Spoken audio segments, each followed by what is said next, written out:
तैयारियां कभी भी व्यर्थ नहीं जाती। माँ सरस्वती अपना ऋण उतारती है। आप जितना पढ़ोगे उस लेवल का आपको मिलेगा, आज नहीं तो कल मिलेगा। वो तो मिलना ये तय है। आप जिस पद को डिजर्व करते हो आप उस पद पर जाओगे, ये बात पक्की है। सबसे पहली चीज ये ध्यान रखना कि आपको अभी प्रचार प्रसार नहीं करना है कि मैं तैयारी कर रहा हूँ।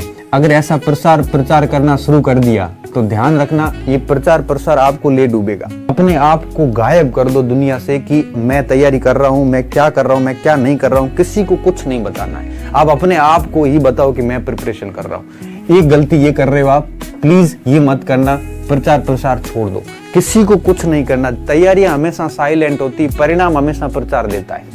जितनी खामोशी से तैयारी करोगे ना उतना परिणाम निकलेगा, और जितना आप जोरों शोरों से प्रचार करके तैयारी करोगे उसका परिणाम आपको खामोश करेगा। तो प्रचार मत कीजिए, प्रचार आपका परिणाम अपने आप करेगा। आप सिर्फ और सिर्फ खामोशी के साथ तैयारी कीजिए, धीर गंभीर होकर तैयारी कीजिए और यही आपको मजा देगा। दूसरा, परिणाम के बारे में मत सोचिए।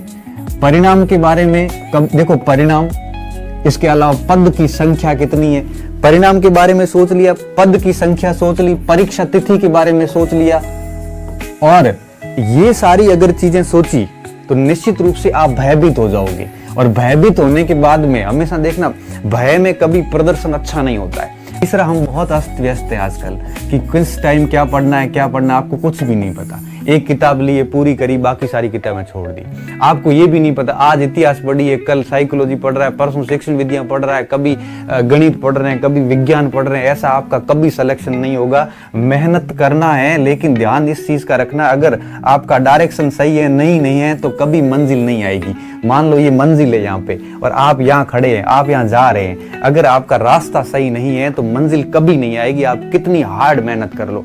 तो ध्यान रखना इस चीज का, मंजिल तक पहुंचने के लिए रास्ता सही होना बहुत ज्यादा जरूरी होता है। सबसे पहली चीज, अगर आप गांव में रह रहे हैं और आपको लग रहा है कि मेरी पढ़ाई बहुत प्रभावित हो रही है, तो मेहरबानी करके गांव छोड़ के शहर चले जाइए। पैसे नहीं है, उधार ले लीजिए, 4 महीने में कोई फर्क नहीं पड़ेगा। तो गांव में पढ़ाई नहीं हो रही है, अगर आपको लग रहा है कि गांव में मेरी बहुत अच्छे से पढ़ाई हो रही है तो गांव में पढ़ लीजिए। अगर आपको लग रहा है कि गांव में पढ़ाई खराब हो रही है तो शहर आ जाइए। अगर शहर में पढ़ाई खराब हो रही है तो लाइब्रेरी ज्वाइन कर लीजिए, 10-12 घंटे लाइब्रेरी में पढ़ाई कर लीजिए। अगर लाइब्रेरी में भी पढ़ाई नहीं हो रही, शहर में डिस्टर्ब हो रहा है, तो आप शहर छोड़ के दूसरा शहर चले जाइए। कि आप अपने आप को एकांत में कर लीजिए दुनियादारी से। ये समाज, ये घर परिवार मित्र कोई किसी का नहीं है। मैं आपको आज ही बता देता हूँ, कोई किसी का नहीं है। ये आज आपके प्रशंसक जो है ये सबसे बड़े आलोचक बन के उभरेंगे जिस दिन आपका परिणाम आएगा।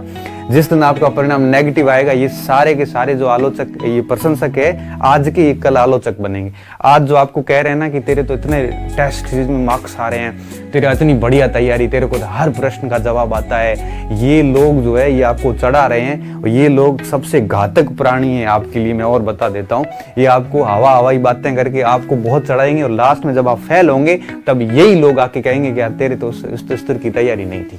तो कहने का मतलब ये हुआ कि जो आपके आसपास जो लोग हैं, जो आपको कड़वा बोल रहा है वो सही बोल रहा है, जो आपको ये कह रहा है ना कि आपकी बहुत बढ़िया तैयारी है, उससे दूरी जितनी हो सकती है, ऐसे लोगों से जितना हो सकता है इतनी आप दूरी बना दो। ये सबसे पहला फोन इन्हीं का आएगा, सिलेक्शन हुआ कि नहीं हुआ, जबकि उसको पता है आपका सिलेक्शन नहीं हुआ है। ये सबसे ज्यादा कटाक्ष करेंगे, आपके घर पे सबसे पहले बात यही पहुंचाएंगे, आपके दोस्तों तक सर्कुलेट करने में इन्हीं लोगों का योगदान होगा।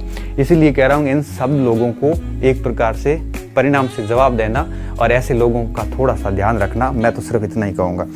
आज आपके पास जो टाइम और परिस्थितियाँ बनी हुई है, ऐसी टाइम और परिस्थितियाँ 2 साल 3 साल बाद डेफिनेटली नहीं होगी। क्योंकि आज हो सकता है आप कुंवारे हो, पूरा टाइम मिल रहा है, कल शादी होगी, रिस्पॉन्सिबिलिटीज आ गई तो फिर निश्चित रूप से आपका टाइम बिगड़ जाएगा। आज आपके घर पे कमाने वाले हैं, सब है, कल को हो सकता है कोई ऐसी आपात स्थिति अनहोनी हो जाए, कल को आपके पास नहीं होगा। तो आज जो आपको समय मिला है, ये मत सोचिए कि जीवन भर ऐसा ही समय रहेगा। डेफिनेटली टाइम चेंज होता है और टाइम ऐसा चेंज आता है कि आप कभी कल्पना भी नहीं कर सकते। इसलिए ध्यान रखना, आज के इस टाइम को भुनाना और बढ़िया तरीके से जो आप लोगों से उम्मीदें की, आपके घर वालों ने, आपने खुद से अपने से जो उम्मीदें की है, उन उम्मीदों को पूरा करने का जो है वो टाइम आ चुका है।